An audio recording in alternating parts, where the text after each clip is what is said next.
morning, Lucky Lefty Podcast. It's your boy, Shaun Davis at SD2 Mics. It's Clemson week, and we're brought to you by Onora Whiskey. OnoraWhiskey.com is that premium American whiskey, OnoraWhiskey.com. And if you're going to drink, by all means, make sure that you drink responsibly. Like I said, it's Clemson week. We're here. November 5th has been circled on the calendar as one of the most monumental games of the year.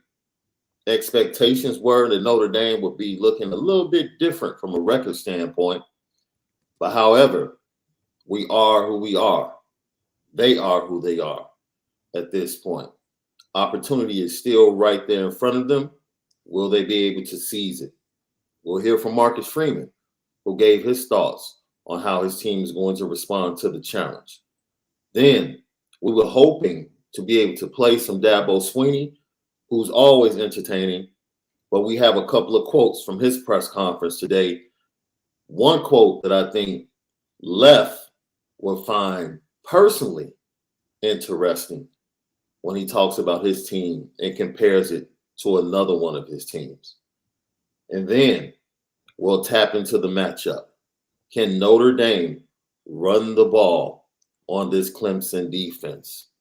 Some of you might look at it as the impossible task, but the last few teams have shown Notre Dame that it might be possible, and it might not be the running back that you think that ends up being the star of the rushing attack.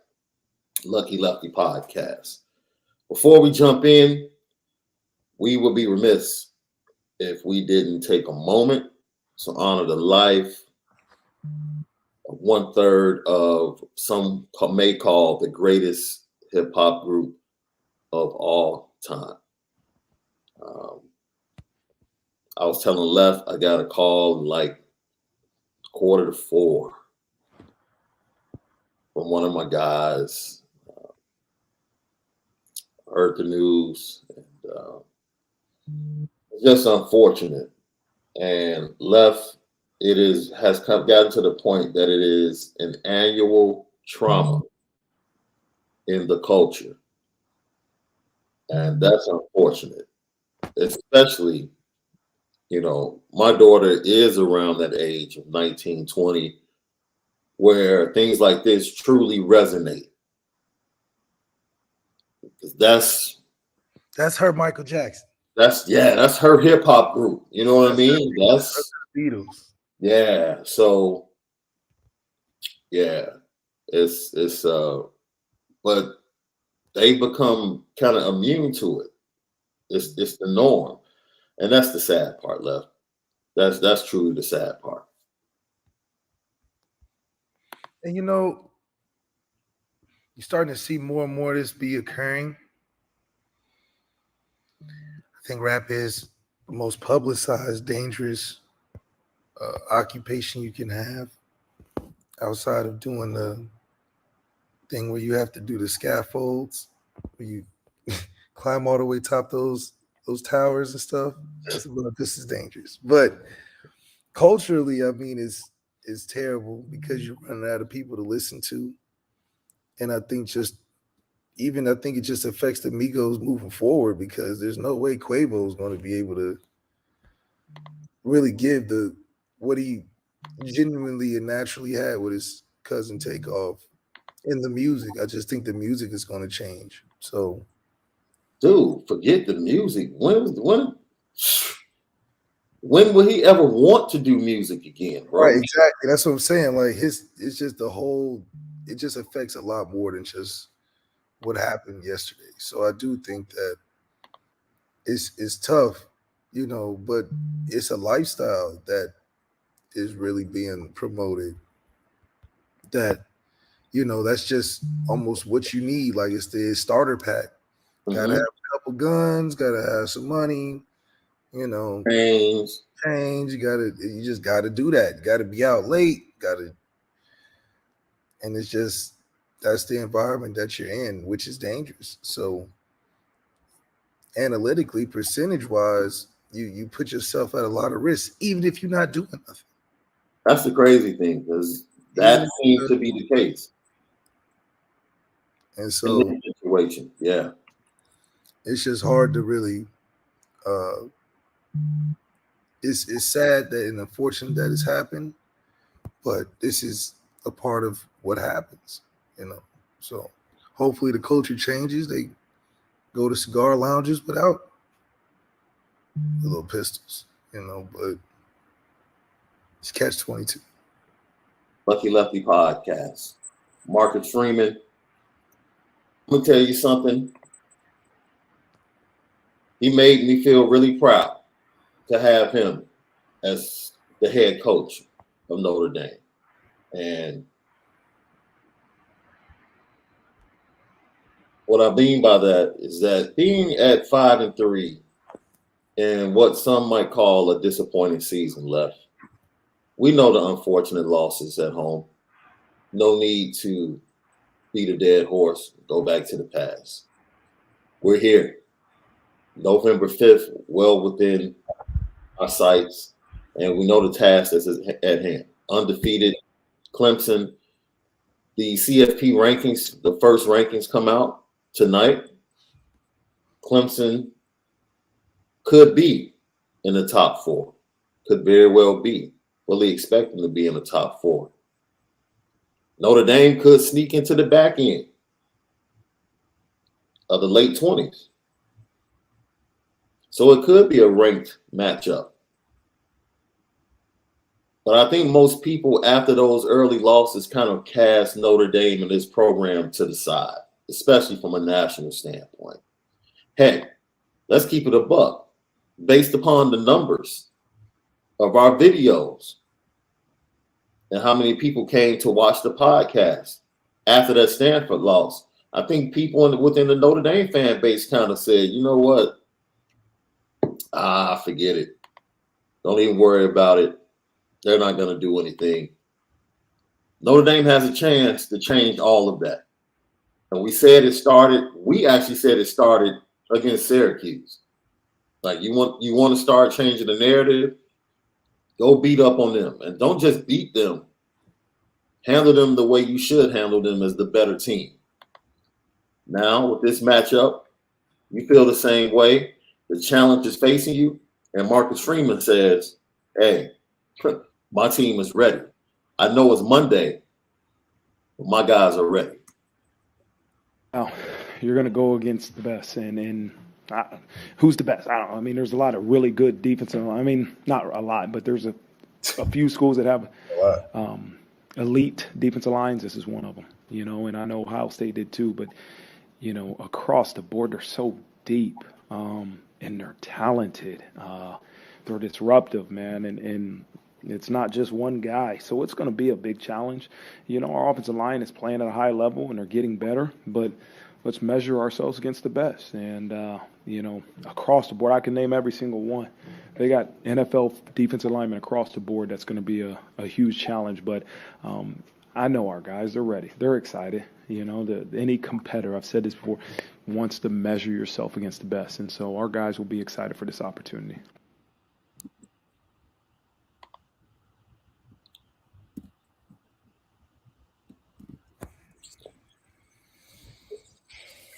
What may seem big for others is Notre Dame. And I know people don't understand that. You got some Clemson fans that might be jumping in this week to hear what we say. I had a Clemson guy yesterday retweet my tweet and say that I was stepping in it because I said, hey, it looks like we're going to have to dominate Orange for 2 weeks in a row. Yeah. You know, he quote retweets me, Notre Dame beat reporter stepping in it. You know, that's that Southern talk. And I'm like, stepping in what exactly? That's like, right. What am I stepping in? That's right. Hey, dude, hold on. We the big dogs. If we look at the grand scheme of things, we're the big dogs. Y'all just got here. Right. Y'all Johnny come lately. We've been on the block. Right. You know what I mean? I'm what's his name? in BMF, I'm the old dog. Yeah. You know what I'm saying? The BMF crew. I'm coming in. I get it. Y'all the young boys. Yeah, You know what I mean? We trying to come back and get what's ours. Yeah, we just trying to come back, take over the block again. That's but we've all. always been here. Lamar. That's here. Lamar. Notre Dame's Lamar. Yeah. Like I just got out. My crew's been established.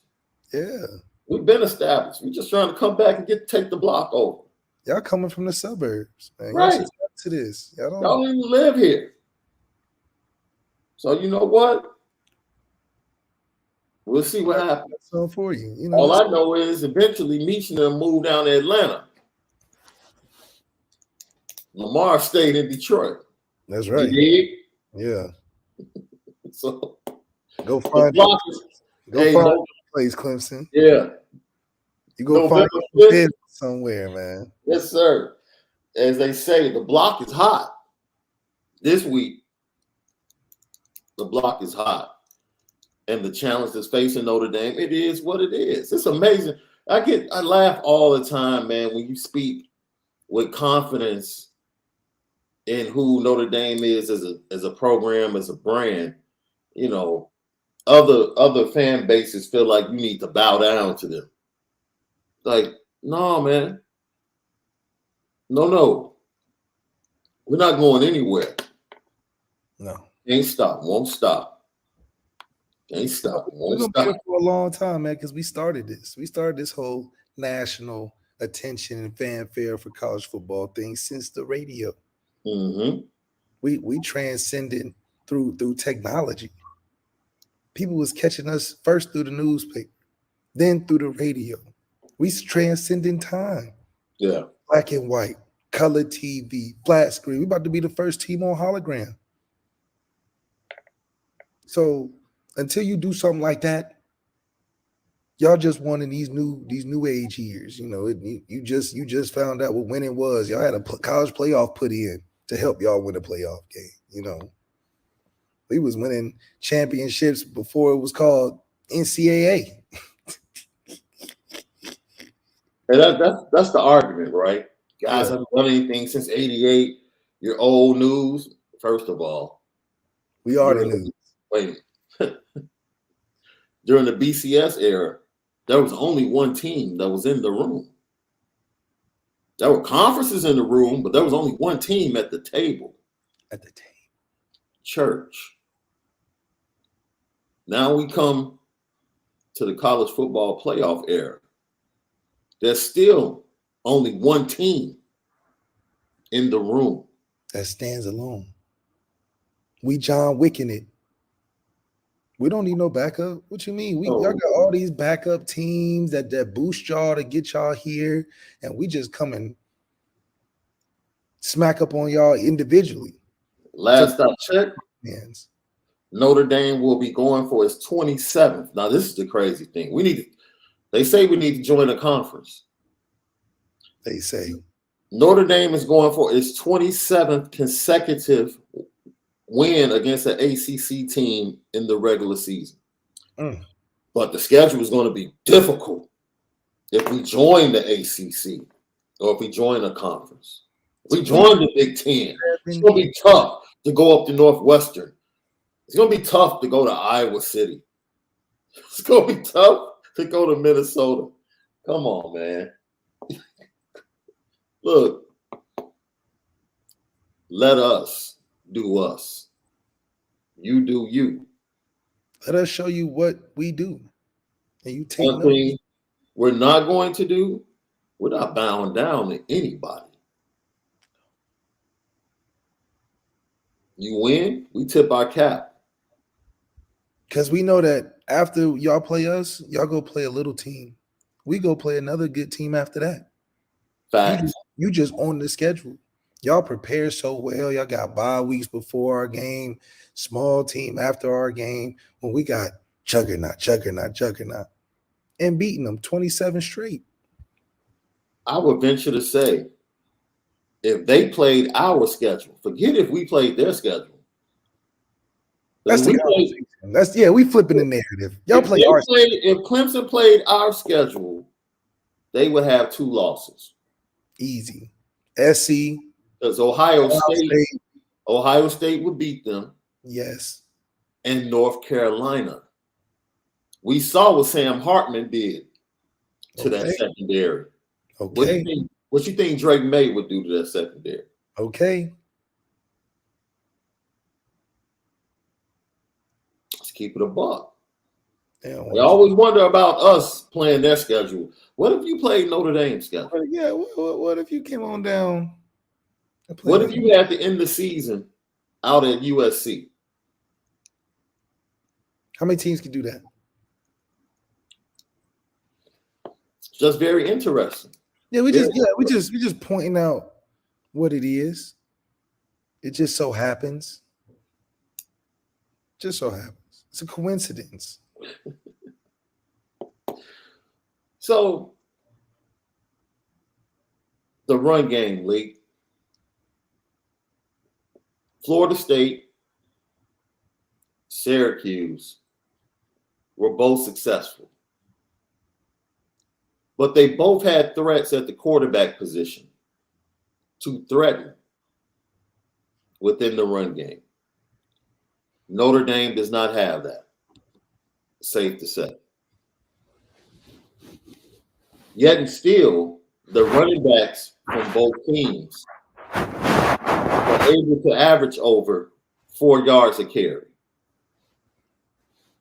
I'll tell you this, if Notre Dame's running backs average over 4 yards a carry on Saturday night, we're in good position. Because we're not Florida State and Syracuse defensively. No. That I'll tell you. But I'm also going to say that Audric Estime was the battering ram that Notre Dame needed against Syracuse. Will he be the star running back in this game against that defensive front? Because I have an interesting take on this. I don't think this is a team we're going to wear down necessarily by pounding Estime. So I do think a Chris Tyree will be really, really good for a changeup to get them going side to side, get them chasing Chris Tyree, and get Logan Diggs in there to get those explosive runs. I think you need Audric to let them know that, hey, we're physical now. We're going to come and run at you. That we may not beat you every snap.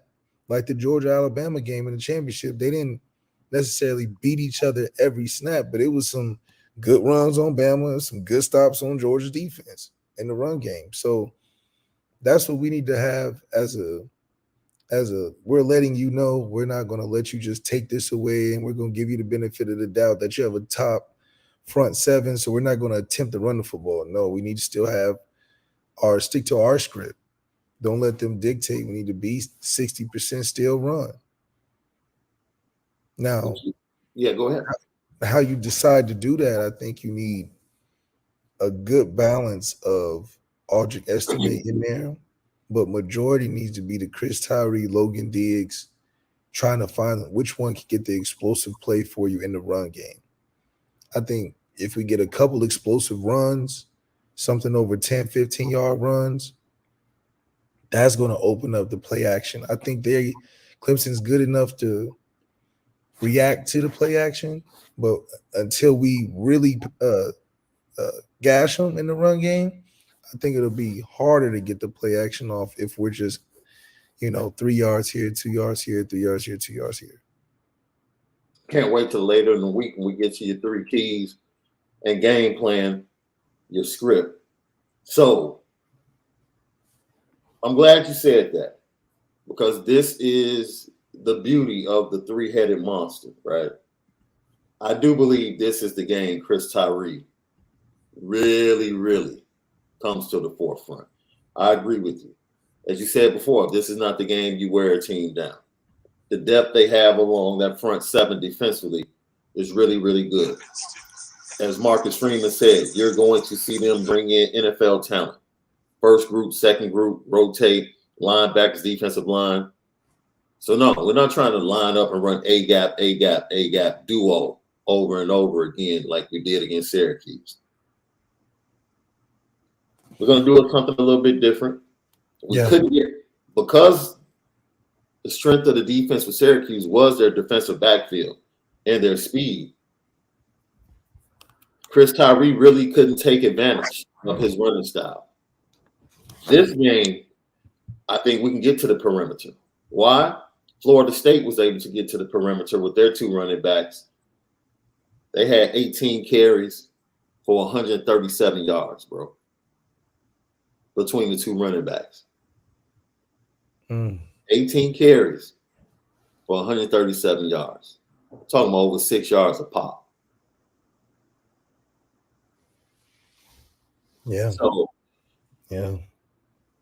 But they also had Jordan Travis to tap in with another 60. Yeah, yeah. Jordan Travis was he unlocked the lid on it.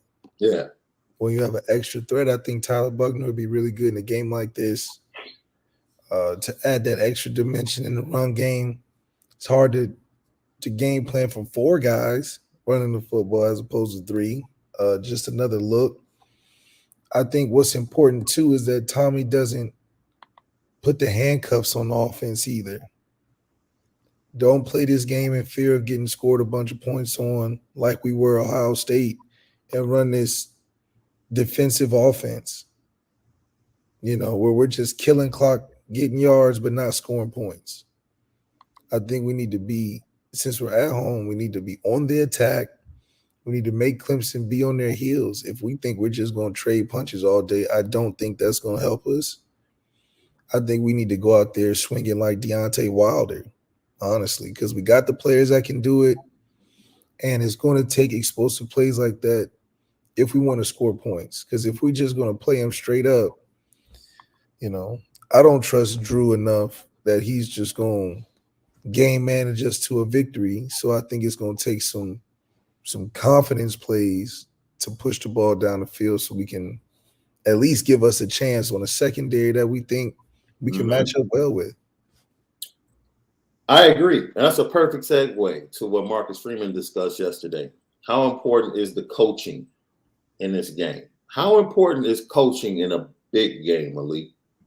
Setting the tone for your players, doing what Marcus Freeman said yesterday and saying, we're ready. My guys are ready.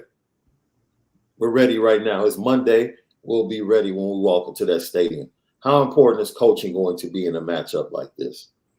I think we can refer a lot to, specifically for our team, is looking at the Fiesta Bowl and what J.D. Bertrand said.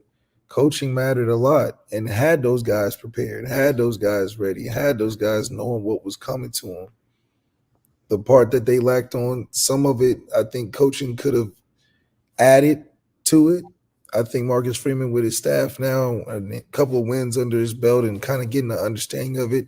I think what we was upset with him about in the Fiesta Bowl, I think he would correct that or be at least more alert or attentive to it in this game. But being prepared, being ready to play, you're going to need somebody in that locker room that's on that football team, that's wearing a helmet, that's on the field, that's not 87, to say, I got a scholarship here for a reason too, and make it count. Now, I don't think they're going to get many attempts, i.e. Lorenzo Styles, because I think our offense is going to stay the same. But if Lorenzo Styles gets 5 targets, just like Tobias got his 2, one of them was a touchdown. Hopefully for Styles, it can be 3 touchdowns for 5 attempts or 5 targets. But that's the type of players we're going to need to really beat a team like Clemson. Hey, I'll take the day for Deion Colzie over again. 3 receptions, 44 yards, a couple of key third down conversions from the big guy. I'll take that. Yeah. Throw that in the mix. Throw those touchdowns like you just spoke about with Lorenzo Styles and the opportunities in the mix. Michael Mayer doing his thing. Heck, Braden Lindsey taking a shot over the top. All right, if he's healthier. Tobias Merriweather getting his shots that make big plays.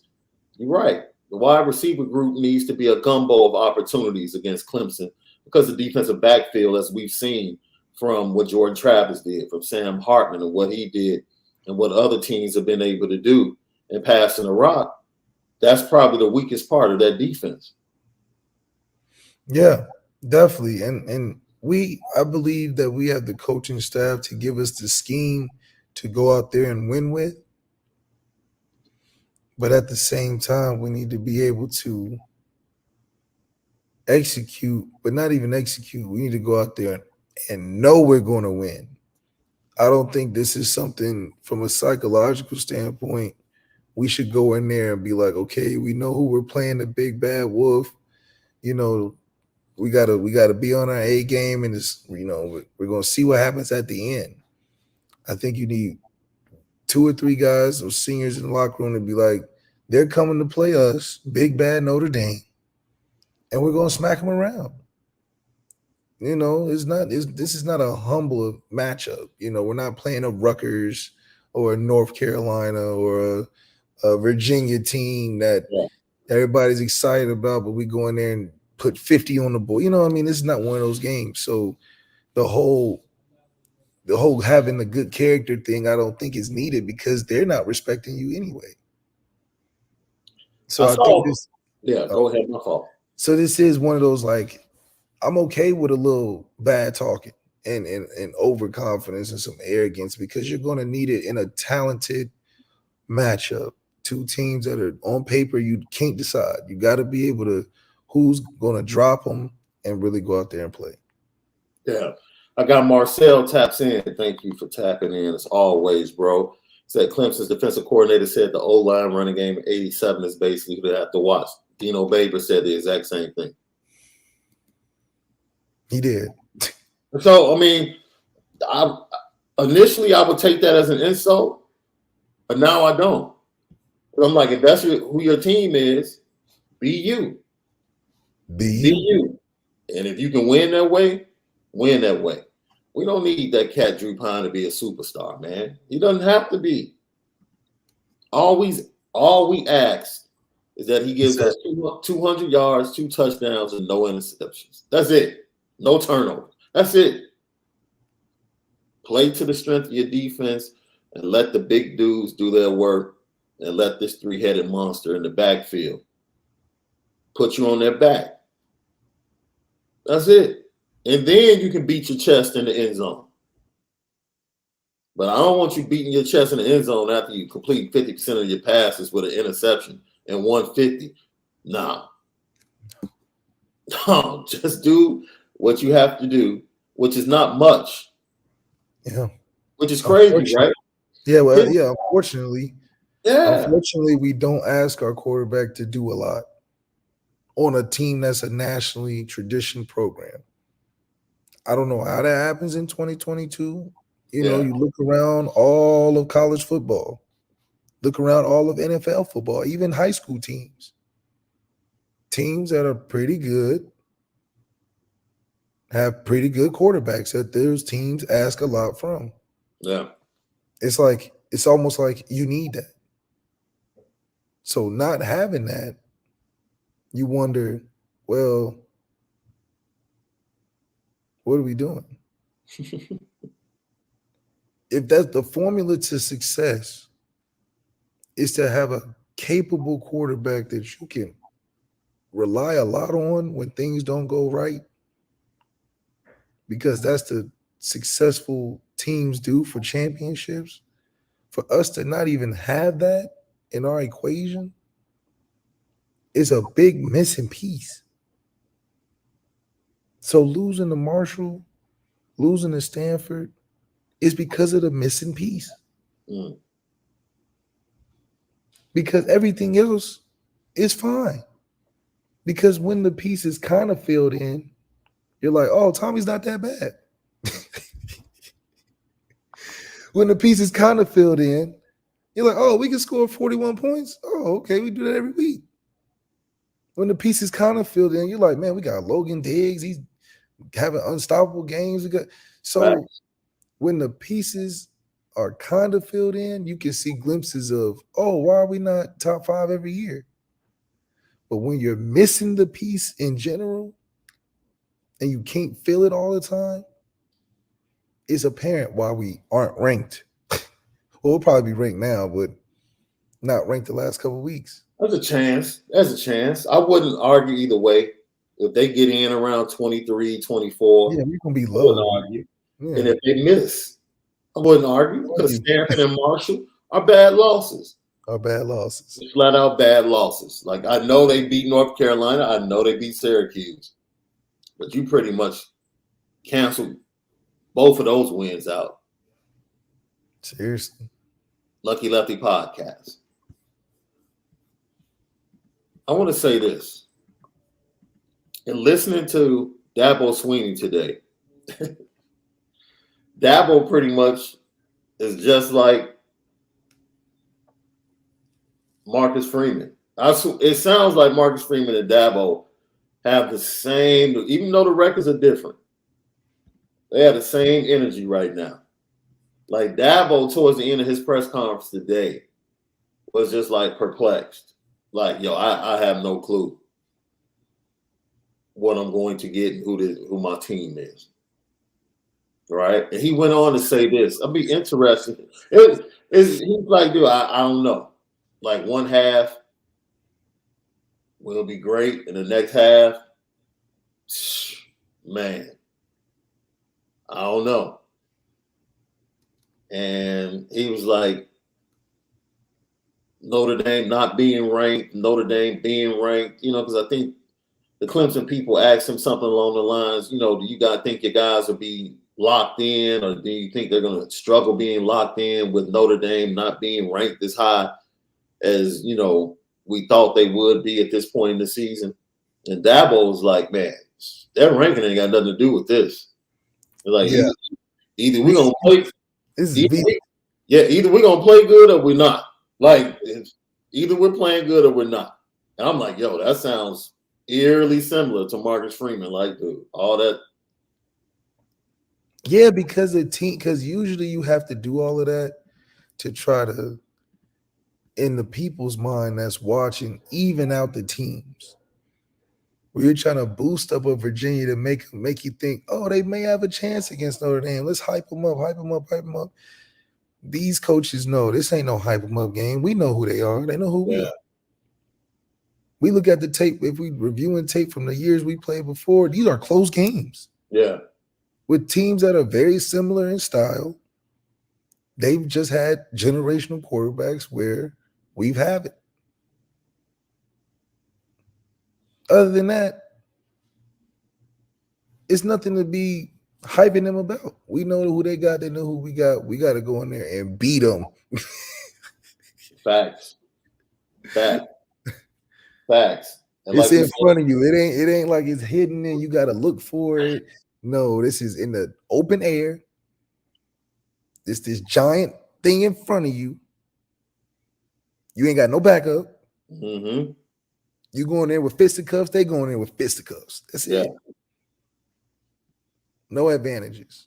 No. Well, and it was interesting because he went on to talk about it. And this is what he said. It was crazy because I thought it was I was like, yo, Dabo, you being real transparent right now. He was like, honestly, man, he was like, this team reminds me of the 16 team. He was like, everybody was talking about Deshaun. What's wrong with Deshaun? Either it's a touchdown or it's an interception. We lost to Pitt. We almost lost to Syracuse. We almost lost to Troy at home. It was just a crazy season. And we never could play a complete game. He's like, I don't think we ever played a complete game. He's like, that's the same team with this team. Like, I'm still waiting to play a complete game. And you're not going to get one from either team. I don't think we're going to play a complete game either. And he said he was like, my best team was 15, which I thought for him to come out and say that, I was like, yo, that 18 squad was stacked. But he was like, my best team was 15. Nah, 15 was better. He was like, 15 squad, we just, every game.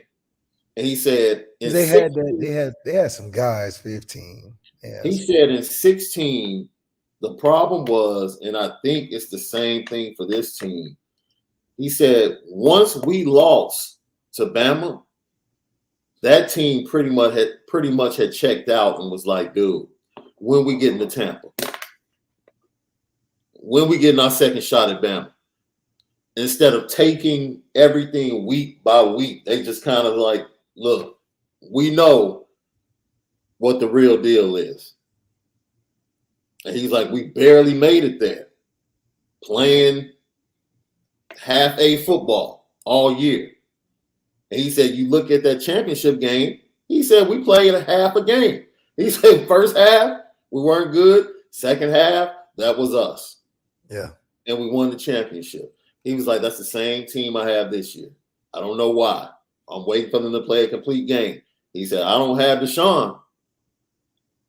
He said, I don't have Shaun, but this is my team. And so, look, that's the challenge. It's just not Marcus Freeman. Even though they have different records, Dabo is like, man, with all this talent, we can't figure it out. I don't know who's going to show up for me on Saturday. But their defense, for the most part, showing up. Our O-line is going to show up. Yeah. Our defense is going to show up. Is all the other stuff going to show up? That's the question. Yeah. Who would be your early question of the day, LL Nation? Who is your early sleeper for surprise star of the game? Your early sleeper for surprise star of the game. I think Brandon Joseph. Okay. I'm going to go with Brandon Joseph. I think he proved he can play in big games for us. He started off early. I think he took the edge off perfectly, getting the pick six in the way he did. Being a veteran, he knows how to handle these situations, but also, in my opinion, still being a leader of that defense. I mean, to be coming out consistently every week doing your job for the most part shows that there's leadership and veteran experience back there to be like, we're not having up and down weeks. We just going to be who we are week to week, and then the better team wins. So I appreciate that about the defense. So I feel good that we're going to show up in that area for sure. And because of that, I think Brandon Joseph is going to be a huge part in that. Lucky Lefty podcast, we talked about Marcus Freeman and his growth as the head coach, how he took control of that game on Saturday and showed more accountability, more responsibility, and how he's learned and grown in 8 games. You can see it. He was asked about special teams coach Brian Mason.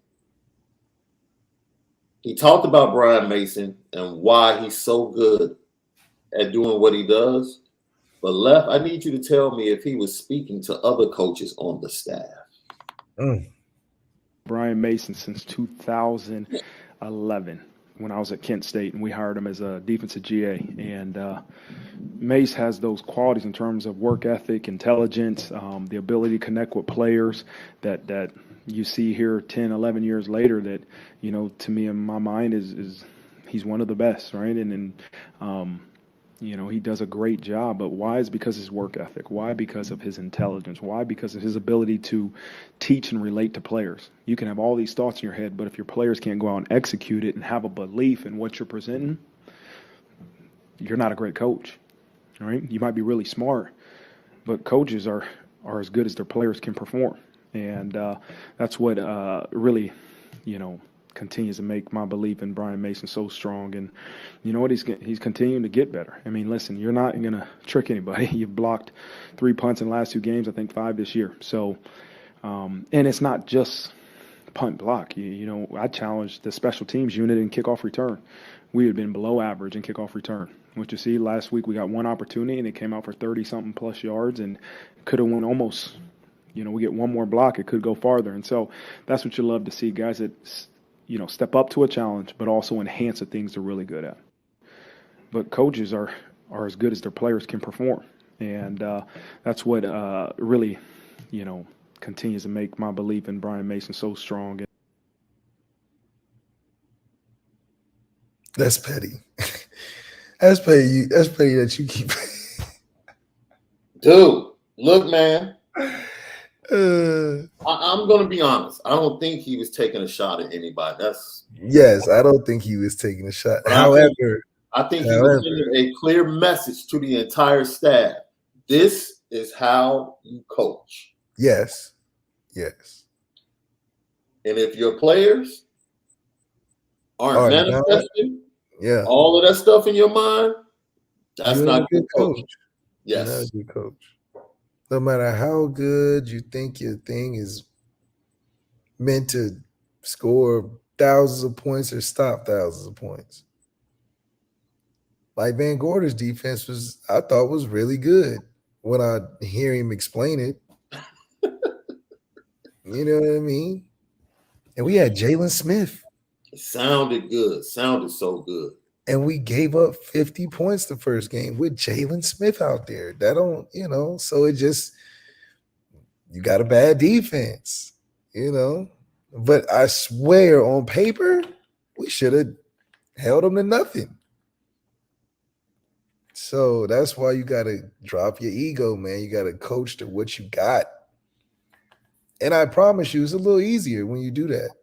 But it's a lot less credit you take as a personal level because you're not scheming up something that nobody could ever figure out, which is like the pride in anybody that's creating and managing and putting stuff out there for people to do. So Brandon Joseph is your early sleeper. Yes, sir. For play of the game. He should have had 2 picks, including a pick 6 against Syracuse. A phantom penalty took that away. I still don't know what the penalty was. Offside. Because I looked at the steal shot. It's like, dude, nobody's offside. What are we talking about right now? And I think he's going to be an experience like that. He's going to give DJ some trouble on different things that he may or may not think is there. He may get a tip pass or may jump a route like he did against Syracuse last week because he's a veteran guy. Yeah. I would hope that it rubs off on Cam because I haven't heard Cam in a while. And I love Cam. But this is where Foskey, Cam, Patterson. Come get your money back, man. This is your week to put your best film. That's it. Yeah. This is why you came back, Foskey. This is your league game. This is the NFL game. This week. Yeah. This week. And then SC probably. Yeah. But for real, from a totality standpoint, you came back to improve for this game. You go in there, Foss can have 3-4 sacks, some TFLs, maybe a forced fumble, and Lord knows, maybe a pick because you drop in coverage so damn much unnecessarily. Yeah. Then all right, Fauski's back. You may not have to get 20 sacks, just 13, 14. Yeah. Yeah. Everything would be right with the football world, with your draft, if you go out there and change the game, not play good, change the game. Yeah. Lucky Lefty podcast. Eric Ward says Morrison gets beat a lot. This would be my only pushback on that. Morrison is asked to do something that true freshmen aren't asked to do. You stick the best guy on the outside and you play him bump and run all game long. This is your dude. I think people are unrealistic about how many times someone's going to be open or just flat out covered. Brandon Joseph doesn't get in that second interception if Benjamin Morrison isn't in that wide receiver's pocket. One thing I'll say about Benjamin Morrison, it might look like he's getting beat a lot, but you're not completing a pass unless you make a perfect throw. And that's all you can do as a defensive back. Force the quarterback to have to make a perfect throw in order for them to get a completion. That's it. That's it. So he was man-to-man all game. Every game, this is the thing. Every game, people can pull out 3 to 4 plays, right? And be like, oh, man, they caught that on Benjamin Morrison. The touchdown. They told him he was in bump and run. Marcus Freeman told him and the coaching staff, you know what? Bail at the snap. And he did the proper technique to the field. When you bail to the field, you play outside leverage. He did the right thing. They forgot where they were and what he would do and didn't tell him, when you bail this time, make sure you take away the inside. That goes back to coaching. Let him do what he does. Yeah. You want him to play bump and run, let him play bump and run. When you tell him to do something else and try to get exotic, now you open him up the situation. So he really didn't get beat. He did what they told him to do. Basically. He did what they told him to do. That was another play where a kid jumped out of bounds. Perfect throw. Matter of fact, Benjamin Morrison ran by him and he reached over the outside shoulder. So you can pull 4 to 5 plays where Benjamin Morrison could have given up a reception, did give up a touchdown, and say, man, he gets beat a lot. What about the other 50 plays? Exactly. But That's that's my only they don't. that's a You have to watch concept the film. that was a concept that's been developed because of ESPN. They'll pull a couple of clips from ESPN and be like, man, Chad Johnson had a terrible day, and they showed the 3 drop passes. Yeah. But he had 15 targets, 85 yards on other things, So I think that's what makes sports so fun, because you think that you can look at those clips and evaluate the whole game and be engaged as to what you think could be the solution, and that fuels the sports conversation. However, half of y'all don't know what y'all talking about. Yeah. But it does make for good convo. Yeah, David Solomon says, it's disturbing that Ryan Barnes and Philip Riley aren't good enough to play. This is year 3, if I'm not mistaken. You could say that, and then you could say, you know what? We got 2 true freshmen that are just better. In their opinion, they just better, man. You have 2 true freshmen that are just better players. And you have 2 more dynamic top 150 freshmen coming in the defensive backfield next year. That might force those guys to look at the portal. And that's the beauty of the portals, because now you can go. If it's not the right fit, don't sit. Yeah. So that's the nature of the beast at the defensive back position. Left. You're going to get beat. There is no, perfect defensive back. Right? Well, Julian Love was pretty nice. Yeah, but you know what? Trevor Lawrence threw at him. He did. A good quarterback, Tom Brady's going to go at you. We saw that. Remember the NFC divisional round when Jalen Ramsey got lazy? And Tom was like, okay. Threw a bomb on him. You think I won't throw at you? Touchdown. It is what it is. Audric Estime feels like Notre Dame has finally found their identity. And there's no reason to change anything. And he talked about that after the Syracuse win.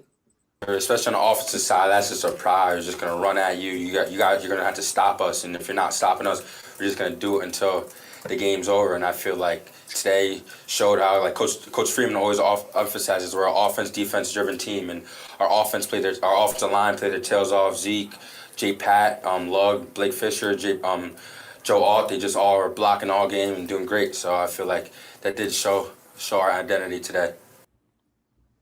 That man said, we're going to do what we do, and we're going to do it and do it well. Until the game over. Until the game over. And you know it's coming. It is what it is. Yeah, you can call us predictable. You can call us vanilla. You can call us boring. But we'll holler at you in the end zone. Yeah, I think it's good, man. You're going to need that for a game like this. You're going to need them to be dependable in a game like this, because on 3rd and 4, I'm going to be looking tough. What are we going out with? Are we going defensive mode, Yeah. or are we going offensive mode? 3rd and 4, are we doing some safe handoff left or right? Or are we play action, try to hit them over the head? Yeah.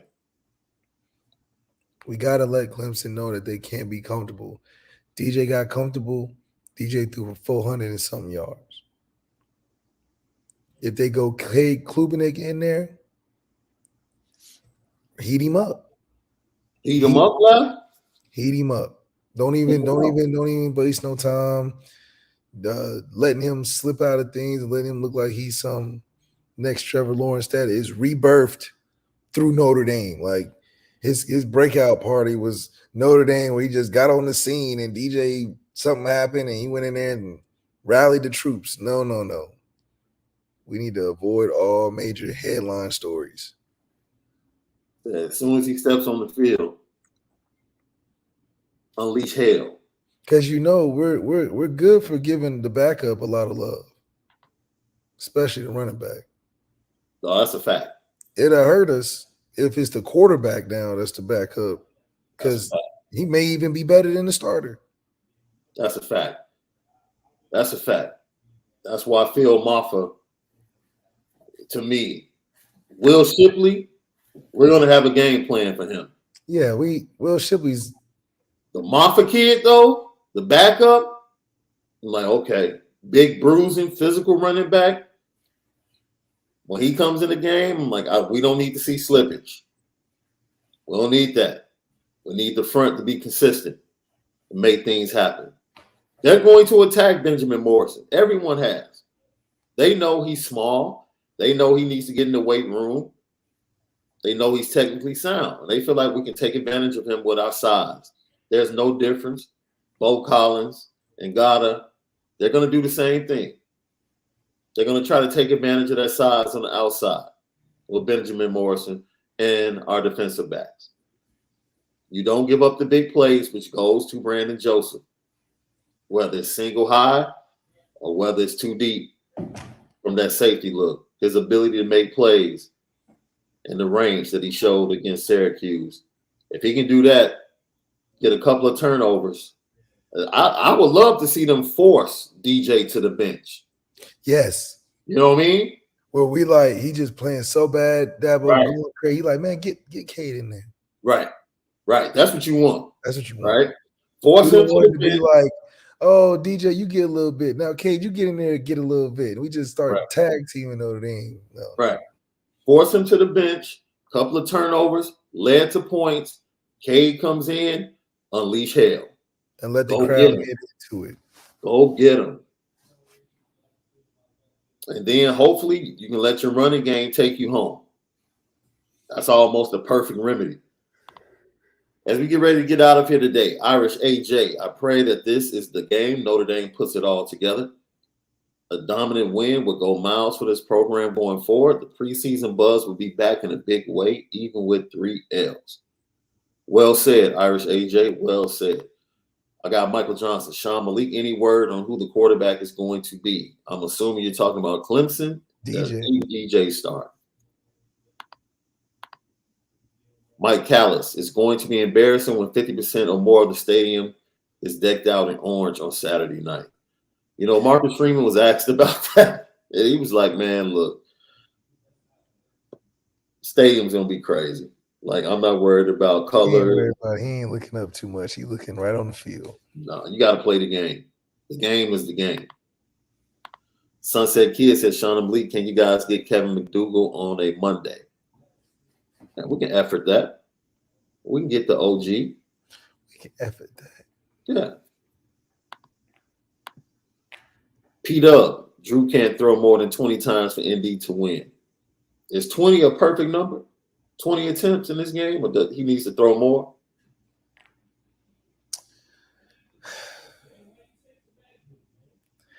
I would say 25 would be really good. 25? Because that means we're throwing it now. We ain't just throwing it to not run it, but we're actually throwing it to attack, and you can do that with 25. Yeah. I got Basin Domer. Can ND put 2 good games together back to back? Well, I thought we've been putting some good games back to back after Stanford, and then we had a Stanford. North Carolina BYU was the that's best. what I'm saying. That was pretty good, but then the Stanford happened, Yeah. and then we did put another game good. So Yeah. I think this is the time in which we start transitioning to being a contender late, and when it gets colder in the season, maybe not for a championship this year, but for a January 6th bowl. If they run the table, do you think they have an outside shot? I'll know better after this weekend.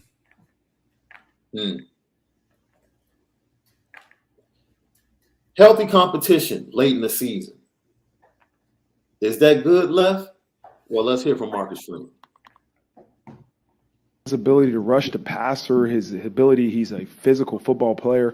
You know, he's a great example of the message I said to the team yesterday is that, you know, we're going into week 9 and the ability at certain positions to still have that healthy competition that we don't know who's going to start. We'll decide after this week of practice. We don't know who's going to be the second Viper in the game. Jordan Botelho, Junior, you know, we'll decide based off the way we practice. And it's a way to continue to remind those guys how important practice is. And Jordan had a great week of practice. And, you know, he got the opportunity to play in the game. And with that opportunity, he was productive. And so, but that doesn't have anything to do with this week. And so the message will be the same thing. Your playing time will be determined off of how you practice. And I think what he sees is, okay, if I practice, well, I'm going to get an opportunity. With an opportunity, I can show him, hey, how good I can be. But there is no room, as I've said this before, there's no room for gamers, right? We need great practice players. That's what our team needs them to be. We heard that earlier. He's consistent, bro. That cat Marcus Freeman, he is not moving. When he says something, you'll hear it again. He really believes it. He doesn't believe in gamers. Then you're going to have to show us in practice if you want to get on the field. You definitely got to show us in practice. But it's still, man, it's college football. These are kids, especially these true freshmen. You were trying to recruit at a high level to come in there first day on campus and make some sort of contribution that requires you to, at some point, do it in a way where it's spoon-fed. You're saying if they're not a master at it, then they need to whatever, but you have to learn to practice just like anything else. So for the kids that we're recruiting at a high level, I think it does send sort of an interesting message because it seems like, yeah, you may be 5-star, but you're going to have to still earn your spot through practice that can affect your playing time. So even if you are not a great practice player, it's going to be tough for you to get out there. Yeah, I agree with that. What did you think about him saying this late in the season? And specifically, for those of you that are watching, he was specifically talking about and was asked about Jordan Botelho, his performance against Syracuse, and how he's starting to come on and gain more reps because he's starting to show up more in practice. And Jordan Botelho's been having an up and down, journey through Notre Dame, and to see the coaches taking notice to it and giving him the chances to show he can add more to the value that he's bringing to the team. It's really good to see because we always thought he was a good player that was just waiting to come on the scene like Prince Collie. Yeah. So I think from both of them, Prince and Jordan Botelho, by the end of the season, USC game, we'll be talking a lot more about them. Lucky Lefty Podcast. Share. Smash that like button for us. The climb to 3,000 is real. About to go over 29. Going up to 3,000. It's because of you, LL Nation. We greatly appreciate you. You push us to get up every day and give you the best content surrounding Notre Dame football. We spend it different, man, and we're going to keep doing what we do. That's our identity, like Aldrich estimates. We're going to do it in the beginning. We're going to do it in the middle. And we're going to do it until the game is over. Lucky Lefty Podcast. We spin it different. Good show today, Left. That's right. Oh, I got Rob Titoff. This is interesting. Shaun and Malik, do you think we will continue to blitz our middle linebackers with Clemson too? If DJ's in there, probably. I just say yes, dude. Yes. Look for it on second down because that's what Al Golden has done every week. The day he goes outside of the trend is probably going to be the day that other teams are shocked. Like, oh, snap. They didn't double fire with the inside linebackers. So we'll see how it goes, man. Should be very interesting coming up this week. Once again, primetime November 5th. Monumental game on the field, monumental game off the field. With right now, I think it's going to be close to 50 kids, 50 big-time recruits in the stands, ranging from 25, the class of 25, all the way to the class 23, all the way to the class of 25. And I do believe they'll have a class of 26 kid in the building, which is crazy. He must be like... He's a quarterback. Oh, okay, that's good. Okay, so we're not after that Dante experiment. We're not missing ever again on not having no quarterback. Yes. No date deadline. Yeah, no doubt. Yo, you know what time it is.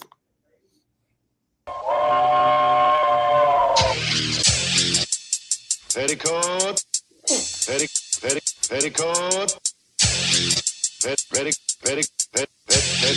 Petticoat Junction. It's time to get petty. Oh, we did a good job executing. Are you upset with something? And fire up the Petticoat Junction train. I just don't like you. You don't? No. What is today's petty history? Petty Junction.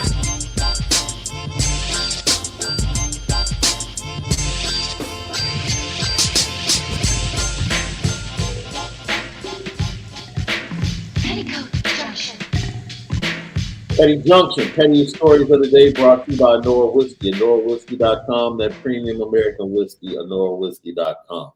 Our guy Will C is always tapping in, and he's been begging to be put on the petty train for like a week and a half now. So Will C, I'm going to put you on the petty train, man. Matter of fact, I'm going to make you our special guest conductor today. There you go. Yes, you are the special guest conductor. You're stamping and you're clicking all tickets and you're taking head counts.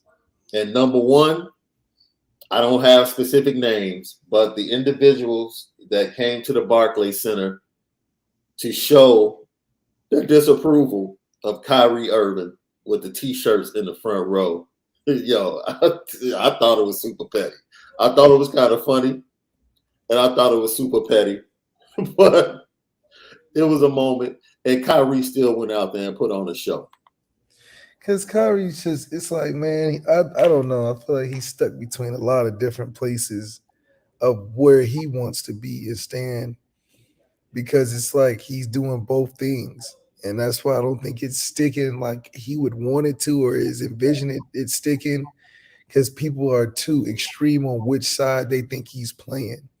I think he knows in his mind, but I don't think he's relaying it well enough for people to say, okay, I could take it for what it is. You know, they like take it for what it is and then read between the lines. And now they have all these, they can't take them. It just feel like people don't take them seriously. So they start labeling them all the stuff they do. Yo, when I tuned into the game, I was like, wait a minute. Yo, those are some expensive tickets. Like, y'all spent that much money? You know that people done did that. Like, oh, we're talking about $5K a seat. You know that people, those are family tickets. Those are family tickets, you know. They know what they were doing. Oh, Looking Lefty podcast. Yo, I should have put him on the petty train yesterday because of what day it was. But, man, shout out to that cat Diddy, a.k.a. Love. Man, I don't know if you guys saw the video. I didn't want to post the video because of all the expletives. But he really act like he does in Power, though. Yo, that cat, wait a minute, Diddy, because I don't know if you saw this, he pulled over Tyler, the Creators. Yeah, that was good too. He was dressed up as the Joker, and he had the Joker laugh down. He had it down. You know, he was just messing with He guys. a character, man. He's a character, man. He was super petty for the way he came at your boy 2-Bit on the street. And 2-Bit is the same dude on No, the show. because it was about to go down. It was about to go down for a minute. And then Michael J. Ferguson was like, yo, what's up? Let's do it then. And Diddy hit him with the laugh. Man, that was crazy. Yo. I see y'all take Halloween too serious, man. Dressing up them ghouls and goblins, man.